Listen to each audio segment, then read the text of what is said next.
Okay, so here's our quick look at the calendar. Today is class 36. We had a snow day. You can see a big blank line right up there. There used to be a to be announced day at the bottom, the last day of the semester. I kind of built in a snow day just in case, so that day disappeared, but that shouldn't really affect us. So we have basically 4 classes of new material left, all on these things called algebraic fractions. And then coming up on December the 12th, which is a week from Friday, is our 5th and final quest, okay? 1 week from Friday, our last quest, and it's only on, thank you, it's only on the material that we're starting now and working through to next Wednesday. And then we have a review day on December 15th, that's a Monday. And then we have our final exam on December 17th, which is exactly 2 weeks from today. So this semester, this course will be finished 2 weeks from today. December 16th is the last day of classes. So our exam is on the very first day that the exams could possibly happen. Okay, so here's what we can say. Some of you did pretty well on this test that I'd handed back. Some of you did not do all that well. I recognize that at the end of the semester, many of you are tired. Some of you are sick or just got over being sick or are about to get sick, and you've got all of these cumulative things happening in all of your classes and other non-GCC responsibilities. So I recognize that this is typically the toughest time of the semester for folks. I'll repeat, the course is 2 weeks left. The course has 2 weeks left in it before it's over. So it's been kind of a marathon through the semester, and this is the time where you can see the finish line, and it's up to you whether you're going to cross it like standing or maybe just kind of like crawl across it and pass out maybe halfway across. So whatever hidden reserves of energy you've been storing up, like this is the time to call on them. It's 2 weeks until the end of the term. And I just wanted to pull up our syllabus, because in our syllabus it talks about the percentages that the various assessments are worth. We have 1 more quest. There were 5 quests altogether, which means each of them is worth 9%. The final exam is worth 15%. So altogether, how much is still to be determined for your grade? 15 is the final exam, 9 is the quest. 24%. 24. 9 and 15. It's almost a quarter of your grade still to be determined. I put that out there not to frighten you, but to tell you that there's an opportunity. If you're not thrilled with this grade that you just got back on this test, you have 24 points still in play. And 24 points will make a difference to any of you. It doesn't matter whether you have an A right now or an F right now. 24 points is worth a lot to all of you. And so again, it's the time to take advantage of the resources that we have here, the studio, the peer tutoring, my office hours, your classmates, lots and lots of resources on YouTube, on Moodle, like I said, this is the time to make that final push. Kira. Yes. Yes. Yeah, A grades meaning A plus, A, or A minus. Yeah. 92.5 is my cutoff between A and A minus. Yeah. Other questions? Okay. So again, we're here on page 74. So let's go up here to the top of 74. And we'll go to Iman for the daily summary. Oh, Iman's not on the top of page 74. Nate.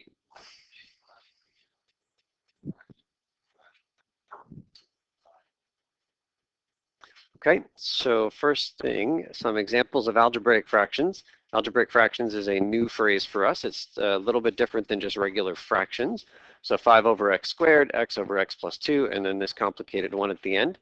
So what makes these guys algebraic fractions as opposed to ordinary fractions? They have x's in them, right? Like a regular fraction is like 2/5, but if you have x's floating around or a single x, then it's called an algebraic fraction. So let's go to Iman now for right above number 2.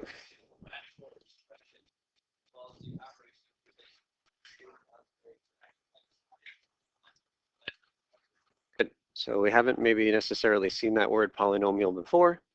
Poly means many, and nomial essentially means term. And so if you have something with a bunch of terms divided by something with a bunch of terms, that's what we're calling the algebraic fractions. Okay, number 2, we'll go to Julia.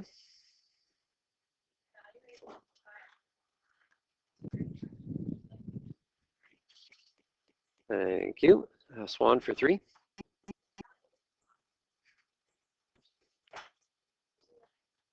Okay, we'll do this first one together and then you'll quickly fill in the rest. So the part A says 3 over x squared. We're evaluating that when x is equal to 2. So we go 3 over 2 squared, which is 3 over 4. Yeah? Okay, so fill in the rest of that table and then we'll come back together momentarily. Okay, so before we fill in that last one, I just want to point out that on your table is a little tiny calendar. The dates have changed because of our snow day, so the calendar you have on the syllabus is no longer accurate, so grab a copy of this thing from your table, all right? Okay, so we plug into the first 5 of them and everything is hunky-dory. What happens when we plug in this bottom spot? 9 divided by 0, which is very bad, so this one is undefined, right? We've been taught from a long, long time ago, cannot divide by 0. Okay, let's go to Kayla for the we see.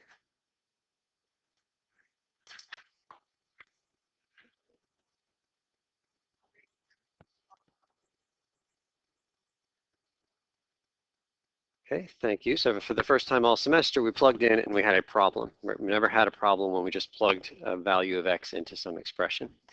Okay, let's go to Ashlyn for 4.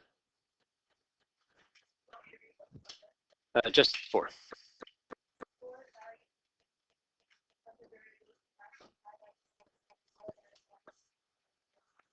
Okay, so not defined meaning undefined.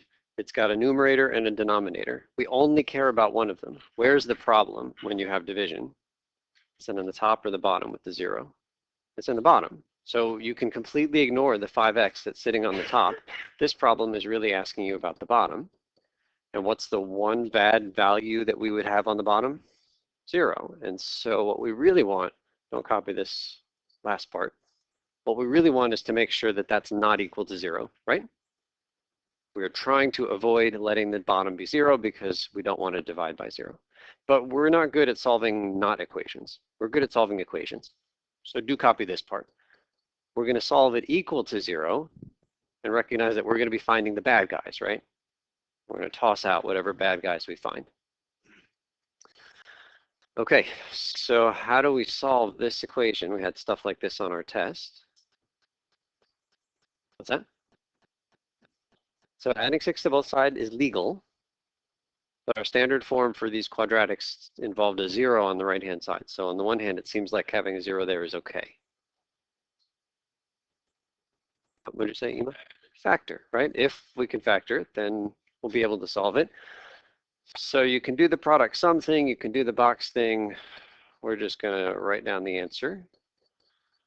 You can verify that later on, but x minus 3x plus 2 is the factorization. And then what do we do with our two factors? Make them both equal to 0 separately, independently.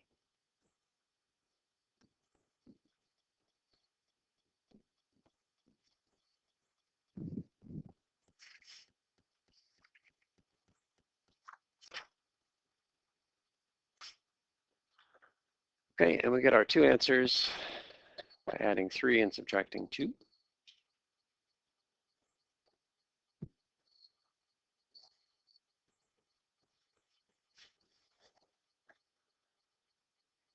And this is not mandatory, but let's just check to see what we've done. If you take x equals 3 and you evaluate that expression, so upstairs we get 5 times 3, downstairs 3 squared minus 3 minus 6, right? Just plugging in the 3. So upstairs 15, great. 9 minus 3 minus 6. What do we get? It's undefined. Right? That's what we found. We figured out. Yeah, like we just told the world that x equals 3 is a bad number to plug in. Don't bother. We made the thing undefined. Same thing happens at -2. And it, exactly. Yeah. Questions on that? Okay. Next page. Number 5. Let's go to Megan.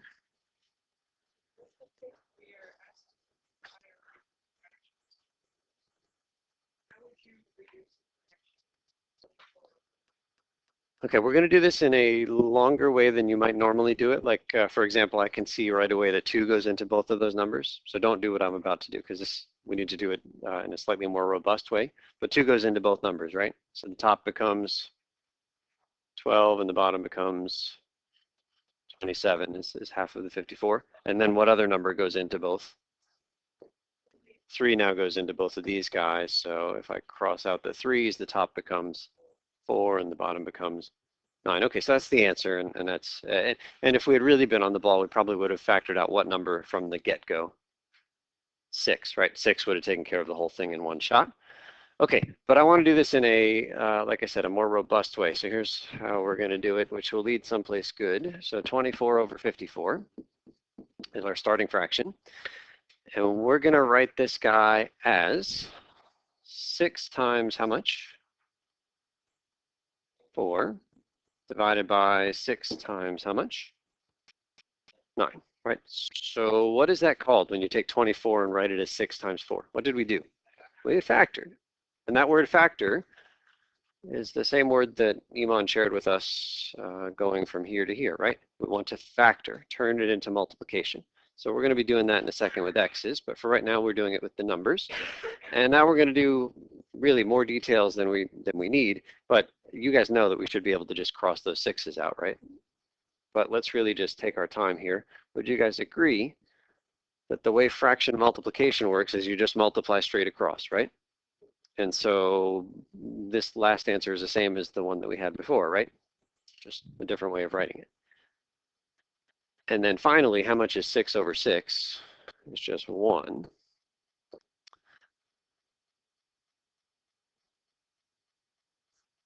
And so I know if I multiply 1 times 4/9, I just get 4/9. So it's the same as the process that you've been doing, but with a lot more details thrown in. Okay, let's go to Dan for 6.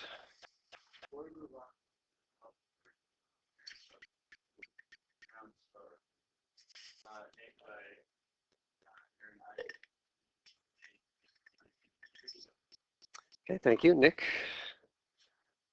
Fufu.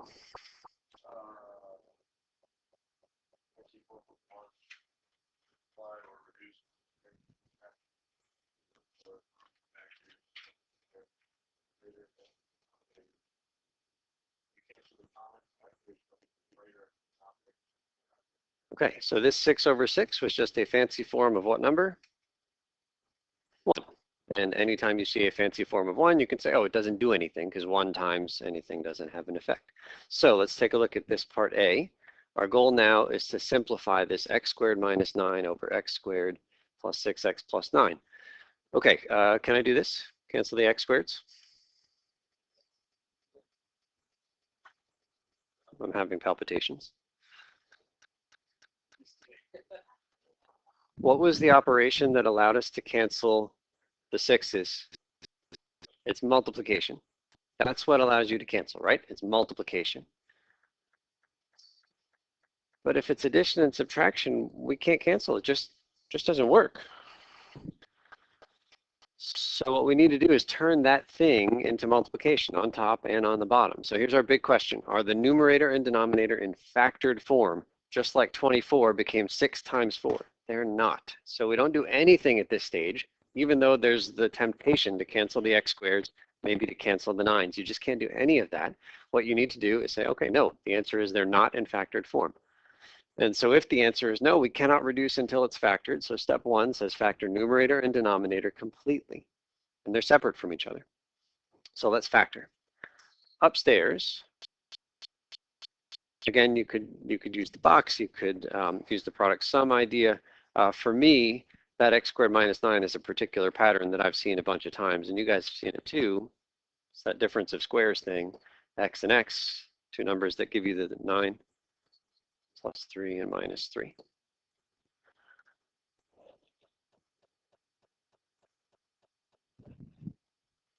Okay, downstairs. Again, you could use the box. You could use the product sum idea. I guess you could use trial and error. We all factor at different speeds, and my goal is not to give everybody enough time to factor these. You'll have plenty of time to factor in the activity. So I'm just kind of writing the answers. But don't think that because I write the answers in 2 seconds that you need to be able to do it in 2 seconds. You don't.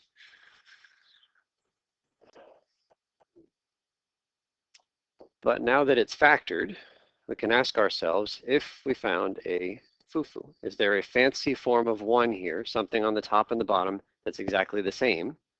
The answer is yeah. This x plus 3 is exactly the same as that x plus 3. And so we are about to cancel them. Now you might say, but Ian, we didn't cancel up above because there was pluses and minuses, and x plus 3 has a plus in it. But I'm not actually looking at the x plus 3 very carefully.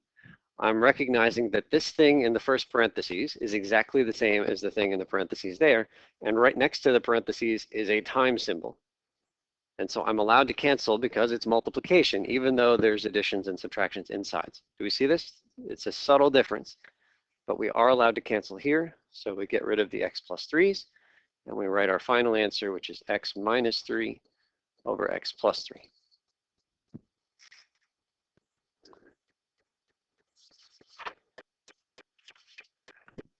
And despite the fact that I said that's the final answer, I'm guessing some of you might be tempted to cancel farther. What looks like maybe we could cancel? What might we try to cancel? Try to cancel the 3's, but we can't because there's additions and subtractions. We could try to cancel the x's, but we can't. And so it's not enough just to be able to factor everything and then cross off. You also have to know when to stop. And you have to stop when there's no more multiplication. Let's take a look at part B down below. 3x plus 2 over 6x plus 24. I see a lot of things that look cancelable. Are any of them cancelable in this form? No, because the operations here are addition. And if they were subtraction, it would still be a problem. The only thing I can do is cancel when I have multiplication.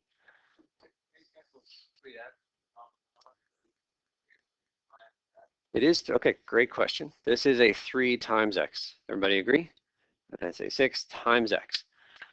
But upstairs is a sum of 2 different things. And so even if so kind of like blur your eyes a little bit, don't focus on what's inside, but this operation right here is kind of trumping the multiplication in between the 3 and the x. The only thing we're allowed to cancel is if you have something multiplied by something, and that's it. And upstairs, I have a 3 and an x, but that plus 12 ruins everything. It's not even about the parentheses. What you need to be able to see in order to factor is that. One thing times one thing. And I don't care how complicated it is in there. It might be really complicated, but something times something. And in this example, it isn't a something times something. It's a 3 times x, but then there's a plus 12, and there's no room in my multiplication for a plus 12 at the end. Iman. No good. No good. We have to factor. We cannot. What we have to look for is something times something. And anything other than that, we cannot cancel. So looking at the 3x plus 12, we're going to try to factor it. So this guy is something where we pull out a number from both of them. What can you pull out from both? It's 3. Downstairs, what can you pull out from both? It's 6. Let's take 30 seconds in your group. See if you can fill in the 2 sets of parentheses once you've factored out the 3 and 6. Okay, so we factor out. Upstairs, I got an x plus 4. Downstairs, I got the same thing. What a surprise. Questions on factoring out the GCF? Greatest common factor. Okay. Does the top look like this? Is it now something times something? Yes, it is. Right. And if it makes you feel better, throw some parentheses around that just so you can really see it's something times something. And so is there a foo-foo? Is there a fancy form of 1 here? Yeah, that x plus 4 is exactly the same as that x plus 4. So we cancel them. And what's left is a 3 on the top and a 6 on the bottom, which if you leave as the final answer, you will lose points, so don't do that. Make sure you reduce your numbers too, right? Like sometimes you spend so much energy thinking about reducing the complicated x's that you forget to reduce the simple numbers. So 1/2. Last example on this page, 2 plus x divided by 2. One of these 2's is ready to be canceled. Which one is okay to cancel? It's the bottom, because the bottom, there's no addition or subtraction next to it if you really want to see a multiplication. It's 2 times 1. So the bottom is a multiplication, but the top is an addition. So because of the top, you cannot do anything at this moment. So we try to factor. Okay, the bottom is just plain 2. Can you factor 2 plus x? No, we cannot do anything to convert that 2 plus x into multiplication. So what does that mean?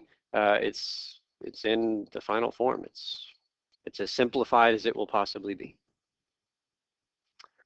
So again, not enough to know how to factor and then cancel those foo-foos. You also have to know when you're done. And sometimes you're done before the problem even starts. All right, next page. 7. Let's go to Sam.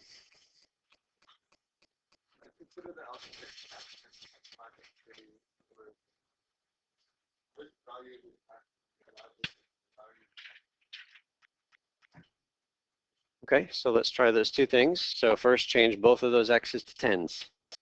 10 minus 3 over 3 minus 10.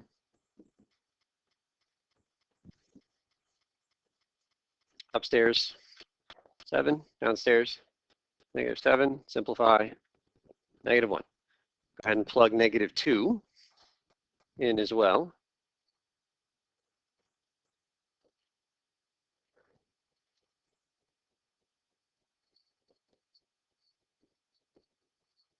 Upstairs, downstairs. 5 downstairs, right? Minus minus is plus. Simplify, we get -1. Are you willing to buy that we're going to get -1 no matter what we plug in? Because upstairs is the same as downstairs, right? X minus 3 and 3 minus x, except they're reversed. And so whatever the one number is, you're going to get the same number, but the opposite sign. And I got to highlight, this is not true if they're pluses. If they're pluses, so what can you say about the number on top and the number on the bottom? Are they going to be opposite? Plug in 7 for both. Plug in 7 for both x's right now. We'll just get 1, right? 10 over 10. So if it's pluses, then they're exactly the same because adding x plus 3 and adding 3 plus x are exactly the same thing. But when they're minuses, still get the same thing, but one will be a positive and one will be a negative. And so number 8 is our conclusion there. Virginia?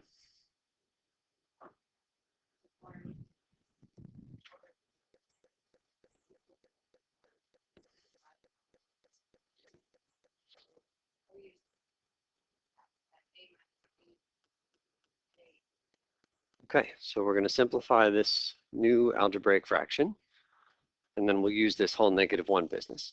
So can I start canceling right now? Like 64 and 16, x squared? No, got to factor first.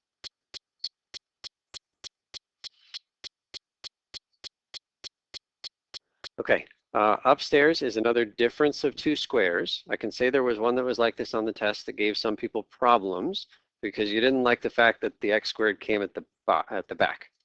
Like you really wanted it to be something like x squared minus 64. But you can't change it. It's not the same as 64 minus x squared. So the first 2 terms need to give me 64, and they're going to be the same. What are they?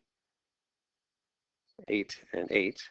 The last 2 terms need to give me x squared, and they're the same. X, and 1 plus and 1 minus. 8 plus x, 8 minus x. But some people on the test wrote x plus 8, x minus 8, and that isn't right. Because x minus 8 is not the same as 8 minus x. So whatever comes first, just keep it first. Don't worry about the fact that the x squared is at the back. Okay, downstairs, we're going to factor this one too. Again, it's a product sum idea. I'm just going to write the answers. You can verify that later. Yeah, Nate.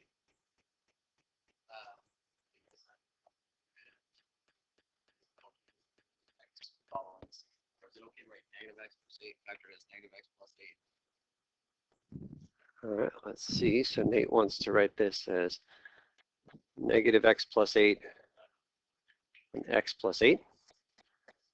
how do these two things compare? Are they the same or are they different? They're equivalent, right? They're the same. How about these two things? Is that blue 8 positive or negative? Positive, which is the same as the red. They're the same. So absolutely, it's fine. Totally fine. Yeah, but what some people did on the test, which is not okay, was x plus 8, x minus 8. That's no good. Right. Yeah. Okay. Okay. Do. As long as remember to keep the time that the variable number, it doesn't matter what it. That's right. That's right. Okay. Any foo-foos here? Not quite. There's something that's almost a foo-foo. What's almost the same? Yeah, the x minus 8 and the 8 minus x. They're the same but reversed. Well, what do? We'll take a look at our highlighted fact here, is that if you have two things that are exactly the same, but like two subtractions, but one is the opposite order of the other, you can cancel them and they just become -1 all the time. And so here's the tricky part, is that we cross them off, but we just, put a negative in front of the fraction. Like you cross them off and they become -1. Whether you put the -1 on top or on the bottom or in the front, doesn't matter. But one thing you need to avoid is putting a -1 in both places. Like if you feel like you have to put something wherever you cross stuff off, you might do this. But if you put -1 on top and -1 on the bottom, effectively you've done nothing, right? Because they've become +1. So pick, but only put a single one of those. Okay, so our final answer, I like Iman's idea of putting the -1 in the front. 8 plus x upstairs, x plus 2 downstairs.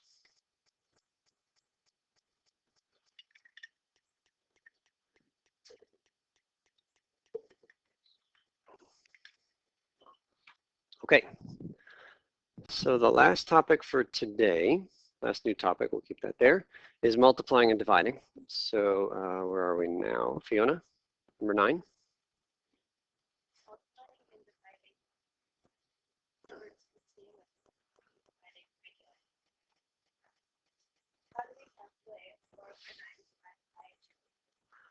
Okay, so let me say that, like I said at the beginning of class today, our last 4 days of new material are all about these things called algebraic fractions. So if you are not a fan of regular fractions, this is not going to convert you, and you're going to have an awful lot of trouble doing stuff with x's in fractions if you can't do it with numbers. So let's take a look at this guy, 4/9 divided by 2/27. How do we divide two fractions? So we keep the first guy, change that division to multiplication, and you flip the second guy. Is that familiar to folks? Some people have memorized that as like a keep, change, flip, or keep, change, change. Just flip the last guy. However you get there, you got to get there. Okay, and now how do we multiply fractions? Do we need a common denominator? No, we don't. You're going to make your life much worse than it needs to be if every multiplication problem you see, you feel like you need to get a common denominator. You don't. So we just go straight across. However, instead of going straight across, we're going to first make the numbers smaller. If you can cancel any numerator with any denominator, you should. And so how about we start canceling stuff? Okay, so that 4 and that 2, what does the top become? 2, and the bottom becomes 1. And I just did something that you might not have realized you could do. I canceled one numerator with the denominator of the other fraction, right? But you just told me that the way we multiply is straight across. So we were about to push them all together into 1 anyway. So it makes no difference which denominator goes with which numerator. Yeah. Okay, and the 27 and the 9, what happens to the 27? 3, and the 9, 1. So all that's left upstairs is 2 times 3, downstairs 1 times 1, 6 over 1, just 6.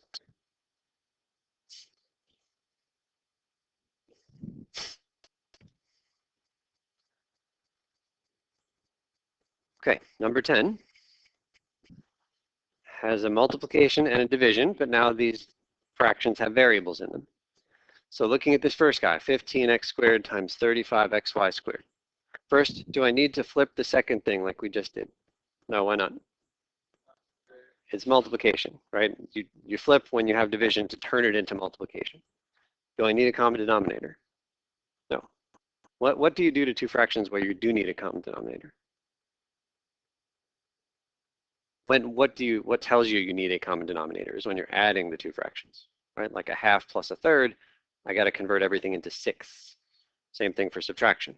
But multiplication is just straight across. But before we actually go through the details of going straight across, let's cancel. Some people like to make everything look like a fraction, so put it over 1 if you need to. Okay, and before I cancel, I need to make sure things are in factored form. 15x squared, is that a multiplication? Yes, it's good. There's no factoring to do. That's not a 15 plus x squared. How about the 35xy squared? All multiplication. So this is perfect. It's ready to go in terms of canceling stuff. So let's start by canceling the numbers, 15 and 35. Try again. Right, 5 goes into both. So 3 and 7. Right? Okay, that's good. And then what about the x squared? Sorry, the x's. I have x squared on top and x on the bottom. So what happens there? So we'll leave a single x on the top. And what about the guy on the bottom? It goes away. Right? And how about those y squareds? They stay. There's nothing to cancel. So we just multiply what's left, which isn't much. Upstairs, 3 and 3. There's a 9 and there's an x. Downstairs, 7y squared.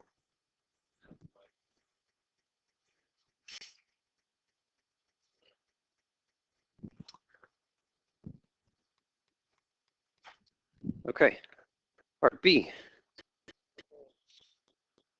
Part B involves division. So what do we do when we see division? We flip. So we copy that first guy.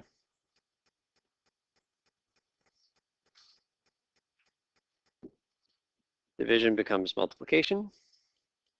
And then flip the second guy.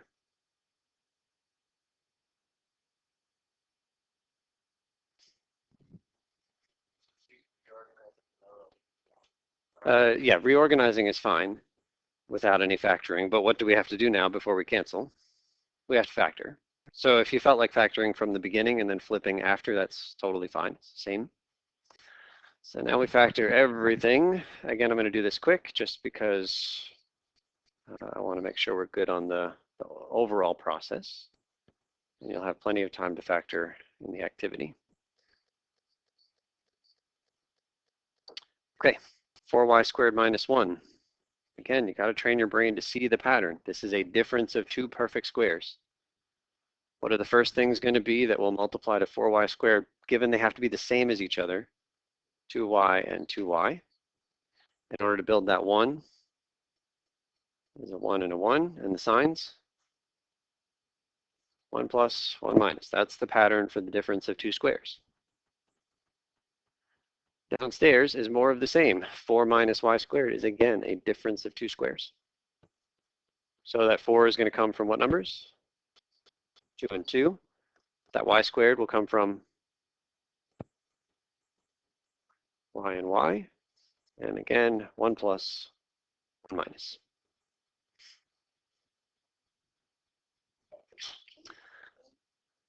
Okay, the factoring over here is slightly different. That y squared minus 2y. Because there's no plus a number at the end, we can factor something out of both terms. What can we take out? We'll take out a y. So we factor out a y.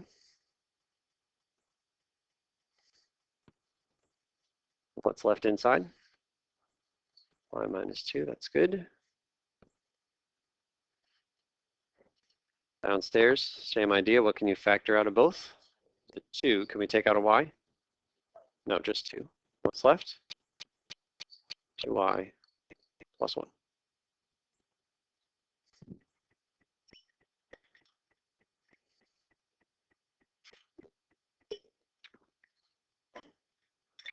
And after all that factoring, what's the operation that we see all over the place? Multiplication. Multiplication everywhere. I used to live in the Bronx. That was my tag. Like I would on the subways, like multiplication everywhere. Like, what? Yeah. All right. Okay. So any foo-foos that you see, you cancel. So what do you see that's the same on top? All right. So there's a y minus 2. 2 minus y. Are they the same? Oh, then -1. That's the -1 part, right? You can do that anytime. It's the first thing I heard. They are the same, but there's a -1 that's going to come out, right? A minus b, a plus b. Or sorry, a minus b, b minus a. That's the pattern. So cross them off, put a -1 someplace, times -1.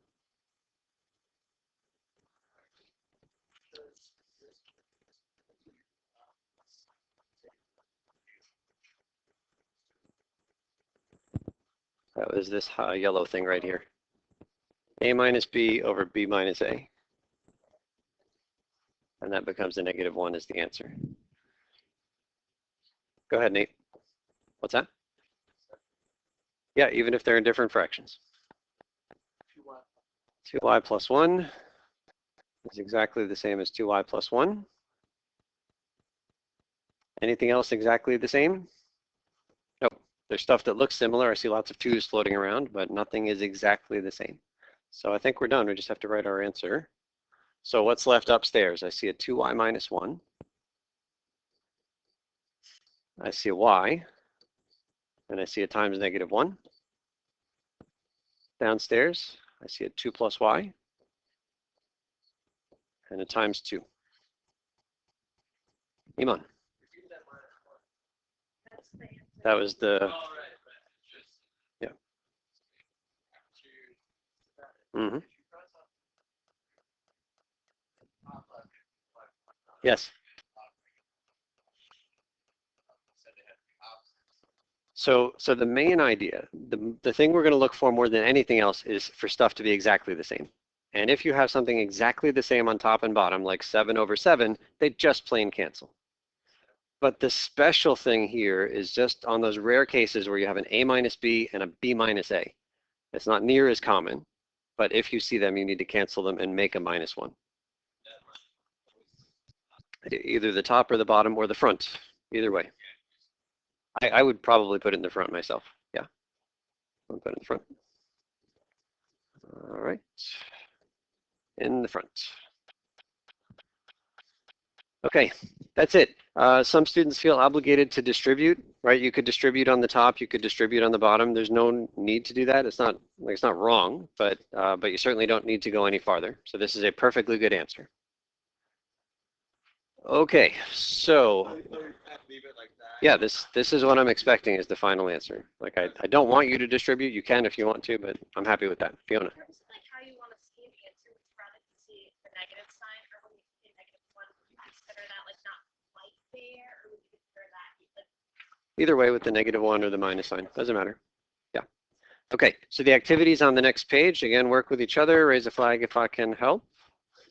Let's see how far we get.